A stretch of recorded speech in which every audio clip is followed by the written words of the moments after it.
Durante finales de los 80, ella reportó más de 100 incidentes violentos, acoso y amenazas de muerte. En diferentes ocasiones fue atada, drogada e incluso apuñalada en su mano con un cuchillo. Sin embargo, nunca pudo ver a su atacante. La policía montada de Canadá nunca le creyó. Ellos creían que ella estaba haciendo esto únicamente para llamar la atención. Esta situación se prolongó a lo largo de casi 7 años hasta 1989, cuando Cindy James es encontrada atada y asesinada. Su muerte fue tipificada originalmente como una salida del chat voluntaria, para luego ser cambiada por muerte por un evento desconocido. Antes de empezar, no olvides suscribirte y darle like, de esta manera me ayudarías mucho a llegar a esos 1000 suscriptores. Les dejo mis redes sociales en la pantalla donde pueden seguirme y comencemos con el misterioso caso de Cindy James o el asesino invisible. El caso ocurrió en Vancouver, Canadá. Luego de casi 7 años de ser acusada, hostigada, amenazada y violentada, el cuerpo de Cindy James fue encontrado en junio de 1989 en el jardín de una casa abandonada. Estaba golpeada y con moretones y con una dosis mortal de morfina en su sistema. La policía se apresuró en determinar su muerte como una evidente salida del chat, a pesar de que sus pies y manos estaban atadas por la parte detrás de su espalda. Sus familiares y amigos fueron persistentes en declarar que ella no se había quitado la vida, pero la policía señalaba que no había evidencias sólidas de que ese supuesto acusador de Cindy James realmente existiera, y pensaban que ella había realizado todo sola. Pero retrocedamos un poco para conocer cómo comenzó la tortura que esta mujer vivió hasta el día de su muerte.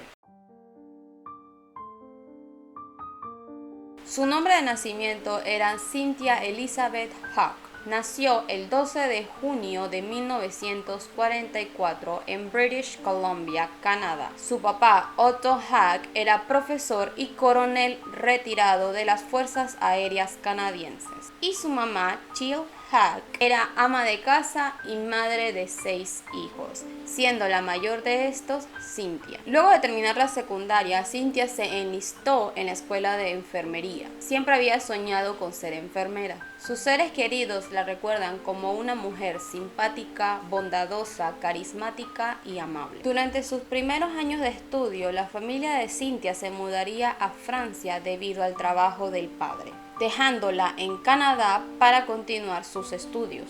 Según la familia, durante este tiempo mencionaría en cartas tener una relación con un interno y que se volvería pronto su prometido. Sin embargo, ella le contó a la familia que luego de enterarse que tenía una enfermedad terminal, el chico tomaría la decisión de terminar con su vida cuando estaban juntos en un trip para esquiar. Nunca supieron el nombre ni conocían a esta persona. Luego conocería al doctor Roy Makepeace, quien le llevaba casi 20 años. Roy estaba casado al momento de comenzar su relación romántica con Cynthia. A Otto no le gustaba Roy para su hija, no por su edad, sino por tener a Cynthia como su amante por meses. Finalmente Roy se divorciaría y meses después se convertiría en el esposo de Cynthia el 9 de diciembre de 1966, cuando Cynthia tenía 22 años y 5 meses de haber terminado su carrera como enfermera.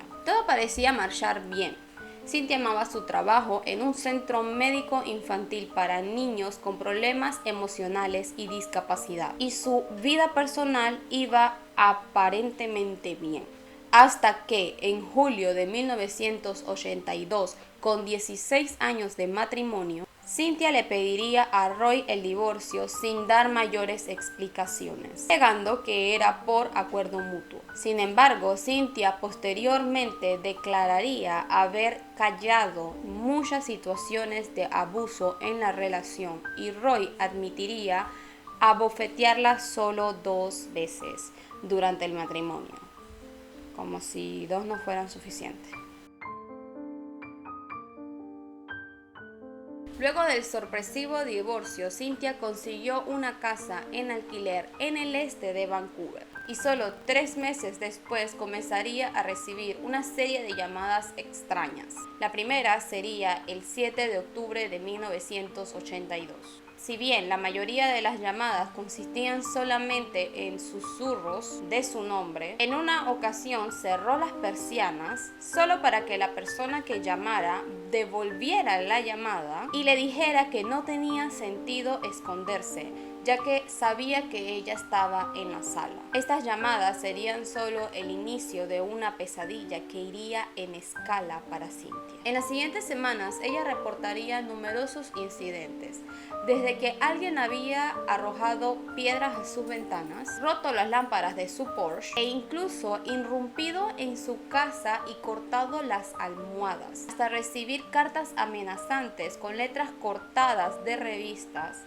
donde se leía Soon Cindy, pronto Cindy, e incluso muchas veces cortaron su línea telefónica. Ella estaba en constante comunicación con la policía montada de Canadá. Pero vamos a ver de manera cronológica para de alguna manera poder comprender los hechos que reportaría Cindy a lo largo de los años y cómo manejó la situación la policía montada de Canadá. Octubre de 1982. Comenzarían una serie de amenazas, llamadas sin palabras y notas amenazantes, y el episodio donde entraron a su residencia y cortaron las almohadas con un cuchillo. Según se reporta, rápidamente comenzaría un interés romántico con el oficial Patrick McBride. Posteriormente, él se mudaría temporalmente en noviembre de 1982, después de recibir más amenazas. Al poco tiempo, McBride reportaría un encuentro con el ex esposo de Cynthia, Roy, en la calle cerca de la casa de ella. Él alegaría que se encontraba patrullando el área para que no le pasara nada a su ex esposa, y se marchó una vez McBride le informó que él se había mudado con Cynthia. En otra ocasión, el mismo McBride reportaría haber recibido una llamada telefónica sospechosa estando solo en la casa. No hicieron ningún tipo de sonido al otro lado de la línea. Cynthia descubriría un mensaje en el parabrisas de su carro que mostraba imágenes de un cuerpo acostado debajo de sábanas de un hospital. El 1 de diciembre de 1982, McBride se mudaría fuera de la casa de Cynthia, pero ellos continuaron su relación por aproximadamente un año. Diciembre 25 de 1982. Cynthia encontraría una nota de Feliz Navidad junto con una fotografía manchada de rojo de una mujer con la garganta cortada fuera de su casa. Enero 27 de 1983. Su amiga Agnes Woodcock fue de visita a su casa para encontrarla en el garaje. Aparentemente fue atada en su vivienda, fue cortada repetidamente con un objeto afilado y encontrada con una media de nylon negra atada alrededor de su cuello. Cynthia declaró que escuchó golpes en la puerta trasera y se encontró con un hombre, quien la forzaría a entrar al garaje y la atacó. En su momento, Cynthia falló 2 test de polígrafo. Dijo reconocer a uno de sus atacantes, pero se negó a dar su nombre, ya que la amenazó con ir por su familia si lo hiciese. Quede aclarar, esto de fallar la prueba no asevera nada. Los test de polígrafo pueden fallar e incluso pueden ser engañados, y por algo no es una prueba admitida dentro de corte. Se le pidió a Cynthia ver a un psiquiatra, pero ella se negó, alegando temer ser estigmatizada, lo cual es comprensible porque en los años 80 la salud mental no era algo que se hablara abiertamente. En cambio, accedió a ver a un médico general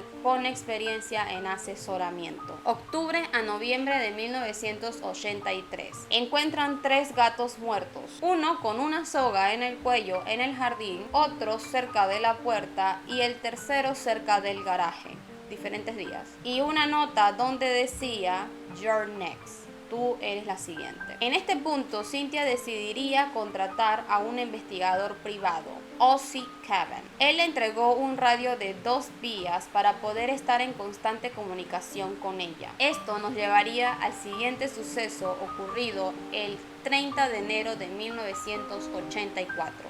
cuando Cavan escucharía sonidos extraños en la radio y decide apresurarse a la casa de Cynthia, solo para encontrarla tirada inconsciente en el piso. Fue golpeada en la cabeza y encontrada nuevamente con una media de nylon negra alrededor del cuello y una nota amenazante clavada junto con un cuchillo de cocina en su mano que decía "Now you must die", ahora debes morir.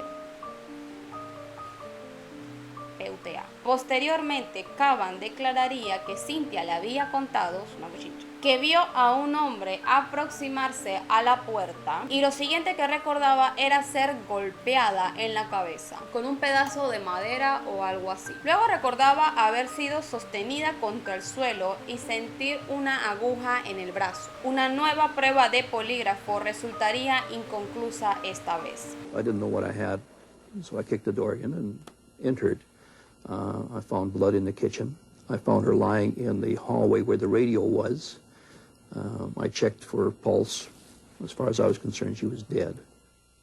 I saw the knife through her hand. There was a note on the knife stating, "You're dead, bitch," or something along that line. Nobody could have done that to themselves. Cindy also suffered superficial cuts all over her body. Despite Caban's certainty that someone was stalking her, the police began to question her mental health. La policía ya comenzaba a sospechar de los ataques en contra de Cynthia Hart, ya que no había señales de entrada forzada, y aunque sí tenía heridas de aguja en el brazo, en su sistema no había nada. Vamos, que no le habían inyectado nada. A pesar de esto, continuó la investigación e interrogaron al ex esposo Roy Makepeace, ya que Cynthia había admitido que él había sido violento con ella en varias ocasiones durante el matrimonio.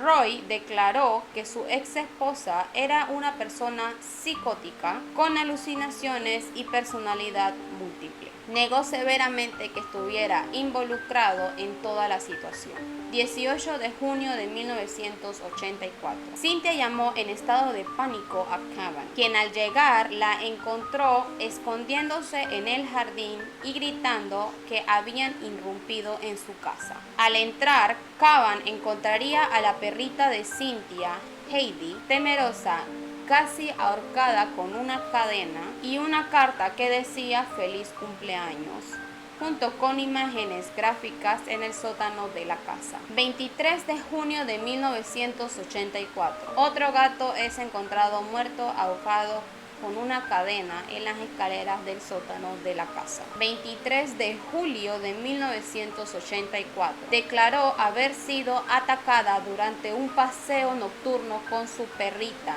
y aparentemente inyectada a la fuerza con drogas.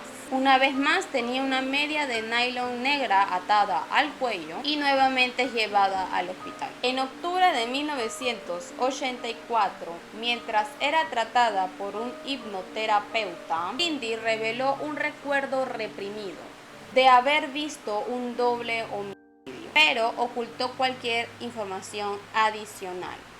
Posteriormente, en enero de 1985, admitiría a la policía haber sido testigo de cómo su ex esposo asesinó a dos personas, una mujer y un hombre, y cortó sus cuerpos con un hacha en julio de 1981, cuando se encontraban de vacaciones en una cabaña en la isla Tamberby, cerca de Chesil.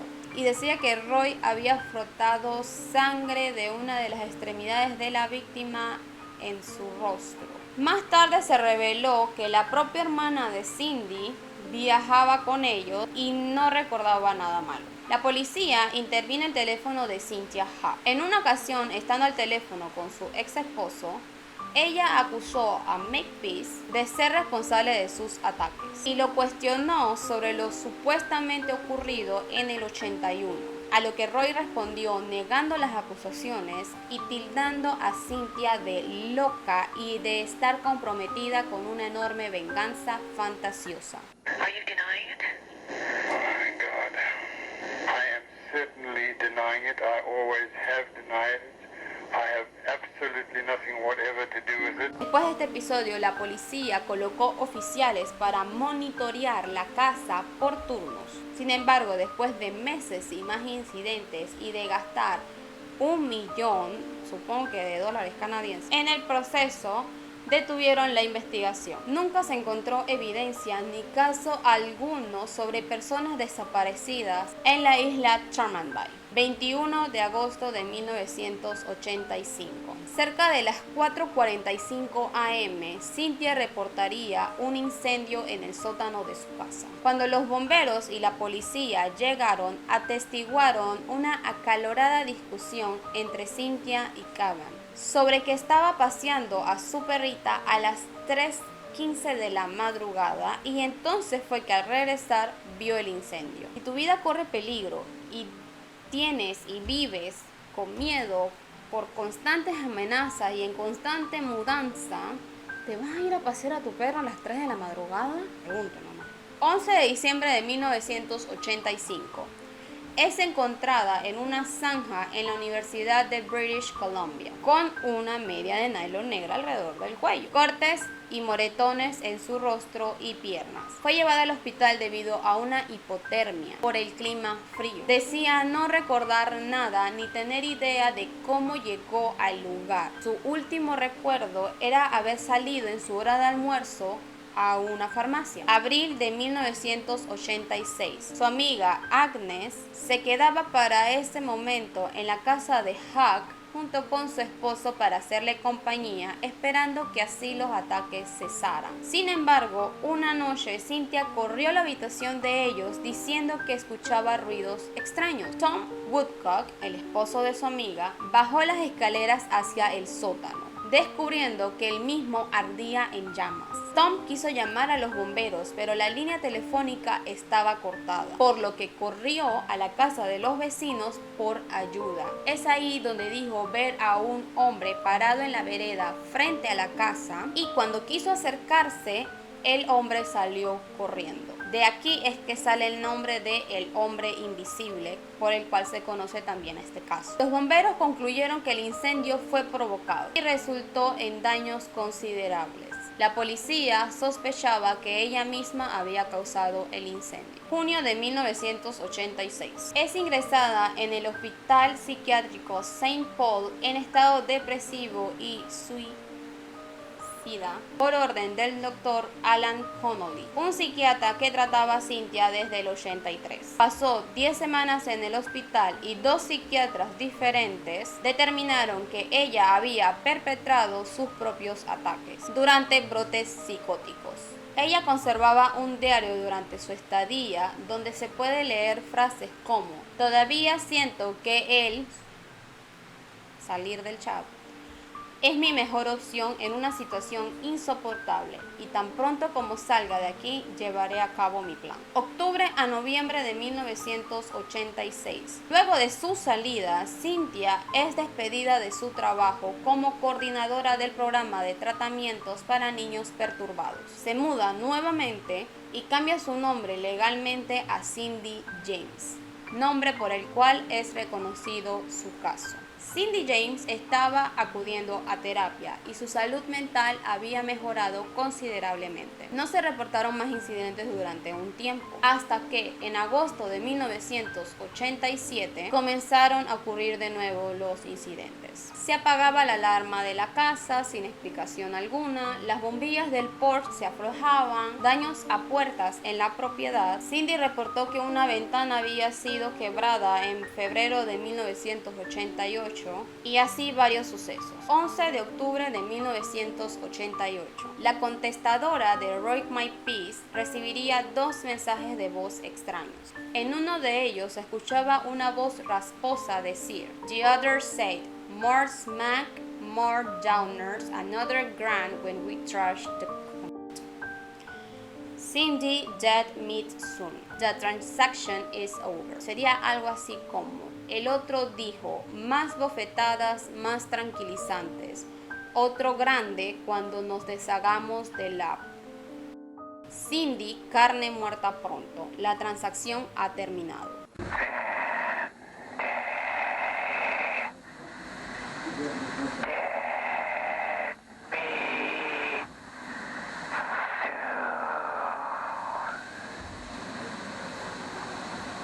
Él entregó estas grabaciones a su abogado en vez de a la policía, ya que no confiaba en ellos y pensaba que lo utilizarían como objetivo. 26 de octubre de 1988. Es atacada en su cochera al llegar de su nuevo trabajo en el Hospital General de Richmond. Es encontrada posteriormente inconsciente, desnuda de la cintura para abajo, una media de nylon negra alrededor de su cuello y sus brazos y piernas atados con una segunda media. Cindy continuaba alegando que su ex esposo estaba detrás de estos ataques y él lo negaba. Hay registros de que en uno de ellos estaba fuera del país. Oh my God.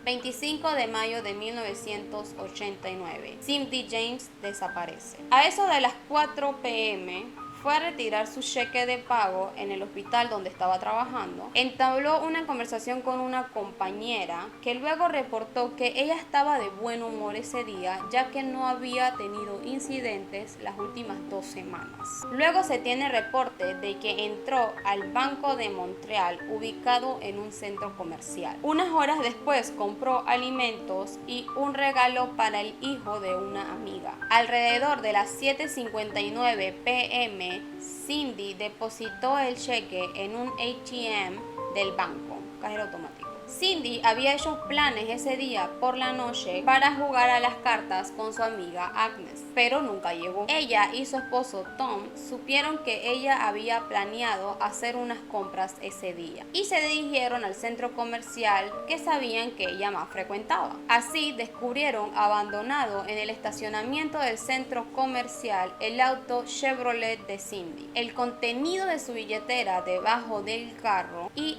adentro, en el asiento trasero, los alimentos y el regalo que había adquirido ese día. Además, se encontró sangre dentro del carro en la puerta del conductor, pero cero rastros de Cindy James. Junio 8 de 1989. Su cuerpo es encontrado en el jardín de una casa abandonada en la calle Blundell 8111 en Richmond por Gordon Starshak, un colaborador de la municipalidad. Cindy fue hallada atada de pies y manos en su espalda en posición fetal, con la cara completamente golpeada y con una media de nylon en el cuello. Había sido inyectada con dosis letales de morfina.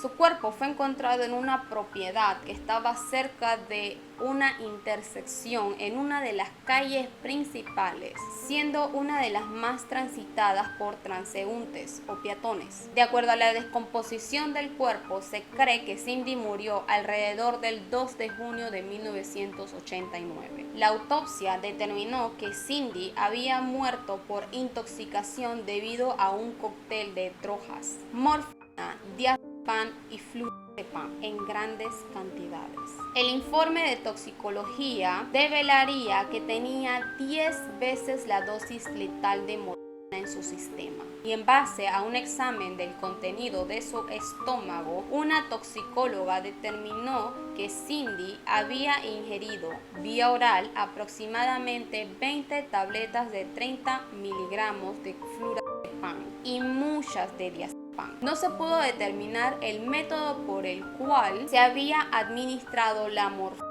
y comenzó un debate, ya que unos expertos alegaban que si fue inyectada por intravenosa, Cindy se hubiera desmayado en cuestión de minutos, pero muerto en varias horas. Finalmente, las autoridades concluyeron que la sobredosis era de tales cantidades que no era posible determinar cuánto tiempo pudo Cindy estar funcional como para atarse a sí misma.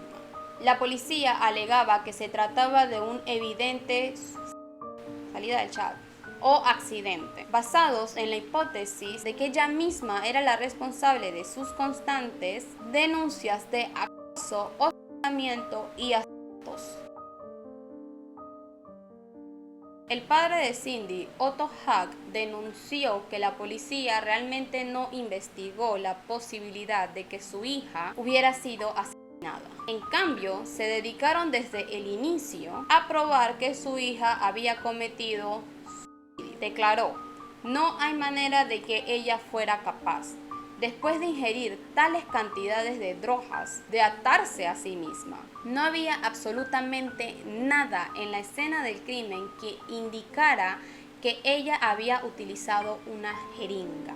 I call it a non-investigation because it was not an investigation to determine, in my mind, what caused our daughter's death. It was an investigation to try to get evidence to pin it on her herself. En la primavera de 1990 se llevó a cabo una pesquisa judicial exhaustiva sobre la muerte de Cindy James, que sería un tipo de recurso legal jurídico realizado por un juez, jurado, funcionarios del gobierno y puede o no contar con el testimonio de diferentes expertos. Casi que como un juicio, pero solo para concluir con la causa de muerte en un caso donde no está evidentemente clara. Para el caso de Cindy James se contó con 5 miembros del jurado y el proceso concluyó con más de 80 testigos. La investigación, que duró más de 40 días, fue en aquel entonces la más costosa y larga de British Columbia. Durante esta pesquisa se reveló que los padres de Cindy habían encontrado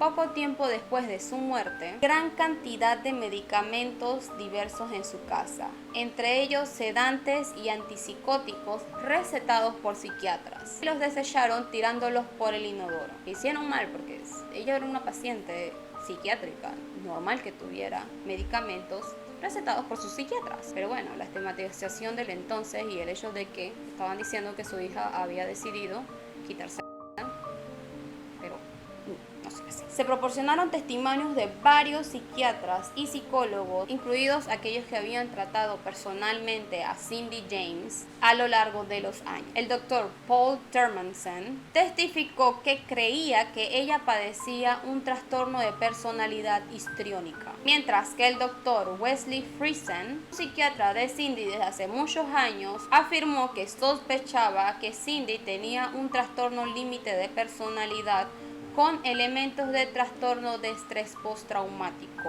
Según el relato de Friesen, Cindy poseía una tremenda cantidad de ira hacia su padre y, según sus numerosas sesiones, Friesen creía que había una gran probabilidad de que su padre abusara sexualmente de ella cuando era niña, aunque ella nunca le indicó ser el caso.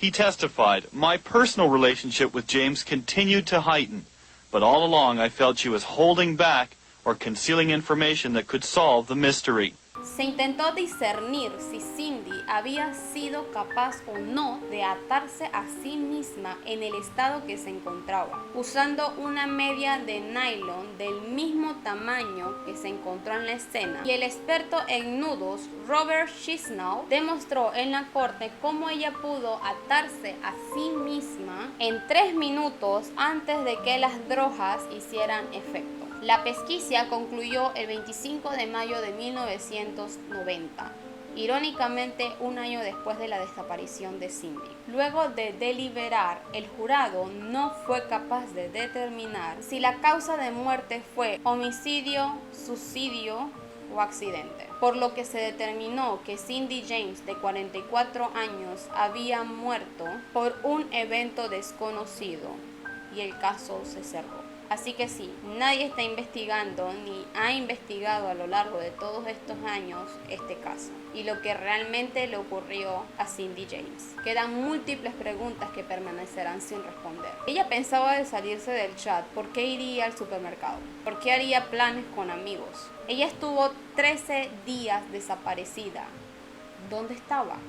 ¿Con quién estaba? ¿Quién la tenía? Por la escena donde fue encontrada, era evidente que ella no murió ahí, sino que fue transportada y abandonado su cuerpo en el lugar. ¿Y por qué pasaron tantos días hasta que alguien la viera siendo un área tan concurrida? Recuerden que por la autopsia se determinó que ella murió el 2 de junio y fue encontrada el 8. ¿Dónde estaba su cuerpo todos esos días y quién la tenía? Sí que hay cosas que indican que Cindy James tenía fantasmas internos o padecía de algún tipo de enfermedad o trastorno mental. El hecho de que ella no recordara nada durante sus supuestos ataques tampoco ayuda. Es bien sabido que durante brotes psicóticos es normal que el individuo pierda la noción de lo que sucede, lo que ocurre o hace. ¿Será que sí fue un accidente? Agreguémosles el hecho de que en aquel entonces la salud mental estaba muy estigmatizada, mucho más que ahora. Ahora imaginemos para un personal de salud y más a uno que trata con niños con estos problemas y otros. ¿Será que Cindy Sick creó todo esto? ¿O será que Cindy sí tenía un acosador? Hay quienes creen que sí existía este acosador, pero que a la vez es probable que ella efectuara algunos de los incidentes para llamar más la atención de las autoridades y al ver que no le creían. Pero todas estas preguntas quedarán sin resolver por el momento. ¿Sí puede una persona drogar a sí misma y que le dé tiempo y chance de atarse de espalda? ¿Puedo siquiera yo atarme consciente? Si tienen algún otro caso que les gustaría ver en el canal, no duden en escribírmelo abajo, dejármelo en los comentarios. Nos vemos en el próximo caso. Bye.